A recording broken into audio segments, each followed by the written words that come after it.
Hello friends, it's Carla here today for Scrap Shots. Today we're making a card with the beautiful Vicki Boutin Color Study collection, and we're also using a Memory Box Twiggy Hugs die. So there's a look at all the supplies and the card that we're going to be making today. Here's the Hugs die from Memory Box. It comes in one die cut, but it cuts out the letters individually. I've also grabbed the Mama Elephant window Slimline die cuts. There's so many die cuts in this pack, and there's lots of fun ones that you can use if you're making scene cards. We used the outside scallop and the inside rectangular die cut, and then I actually just added a little mat with the black. So I'm gluing on this paper and gluing that to my card base, and I had made a little note on my where I keep my dies, just so I'm reminded what size to cut that slimline die, so I don't have to measure it every time. The inside rectangular, I was able to cut that rectangular piece with one of the sheets of the 6x8 Vicki Boutin paper pad, and then just glued that on to the black mat, and I'm gluing that down as well. So that's going to give me my card base there, and the colors in that Vicki Boutin color study are just amazing. Here I've grabbed one of the stencil packs. There's two that she brought out, and this has the flower stencil in, and then I've grabbed some distress oxides, and I'm just using a brush, and these are the Tailored Expressions brushes. I'm just adding some color to one of the flowers. So adding stenciling over a pattern paper is a nice way to just add another little pop of color. This pattern paper has a lot of white space in it, so it worked well, and I knew that I just wanted to add in the flower image. Even if you had just a regular stencil with more of a graphic look to it, you could add that into the corner, and I wasn't worried about whether the stenciling went out of the lines a little bit. You can still get that there's the flower image there with the leaves, and it's really beautiful. I'm sure I'll be using that stencil a lot. Here's one of the stamp sets that she's brought out.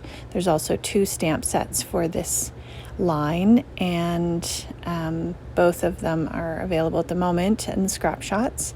And I'm using the Abandoned Coral Distress Oxide ink to add this little butterfly stamp directly on to my background.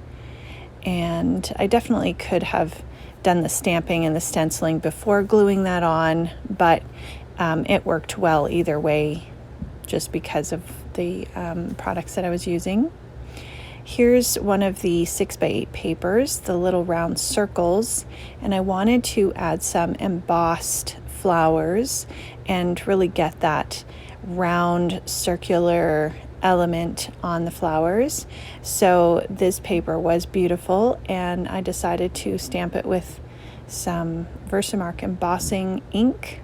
It's a sticky ink that's going to hold the powder, and then I'm just embossing with a fine white powder. This happens to be Emerald Creek, and it's the Glacier White. And it's just going to give me the definition of the flower around the edge. And I'm just heating that up now. And then fussy cutting it out with some scissors. And it actually fussy cuts out quite quickly. And here's a look at both those flowers that I'm going to use. And then I ended up adding some dimension on the original Hugs card I made. I did this card live, and I didn't pre-cut the 4 layers of white cardstock that I cut beforehand. So I decided to actually leave out the dimension, and I think it looks good either way. And I just used the Hugs die cut, which I die cut out of that pattern paper, and then glued it on some vellum. Then I used a Tim Holtz Sizzix die cut, and I just die cut out some leaves and some flower stems, and I cut off the tops of the flowers and just glued on the flowers that I had stamped with that Vicki Boutin stamp,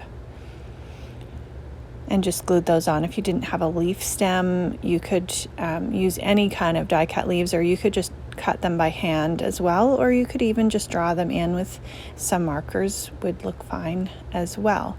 I'm adding a little bit of foam tape to give the tops of the flowers some dimension, and then I'm going to glue that on or adhere it right below the Hugs die cut, and I will end up putting on the little flower pot that is included with that Mama Elephant